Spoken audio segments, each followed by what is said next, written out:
एक दफ़ा का जिक्र है किसी आदमी का एक गुलाम जिसका नाम शंकर था। एक रोज़ आदमी ने अपने गुलाम शंकर को कहा, आओ हम हमाम पे सुबह सुबह चलते हैं। और वो दोनों हमाम पे चल दिए। इतनी देर में शंकर ने नमाज़ फ़जर की अजान की आवाज़ सुनी और उसने अपने अमीर को कहा कि मुझे नमाज़ फ़जर अदा कर लेने दीजिए। आदमी ने कहा, ठीक है, तुम नमाज अदा कर लो, मैं बाहर दुकान पे तुम्हारा इंतज़ार करता हूँ। काफ़ी देर गुजर गई। इमाम और दूसरे नमाजी नमाज फ़जर अदा करके बाहर आ गए, लेकिन शंकर बाहर ना आया। आदमी काफ़ी देर इंतज़ार करता रहा। फिर उसने बाहर से ही आवाज़ दी कि शंकर, तुम बाहर क्यों नहीं आ रहे? शंकर ने कहा कि मुझे पीरो मुर्शिद बाहर नहीं आने दे रहे। तो आदमी ने कहा, ठीक है, मैं थोड़ी देर इंतज़ार कर लेता हूँ। शंकर फिर काफ़ी देर बाहर ना आया।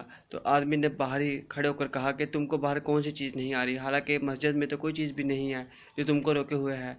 शंकर ने कहा कि मुझे वही चीज़ बाहर नहीं आने दे रही जो चीज़ तुमको अंदर नहीं आने दे रही। ज़रा सोचिए।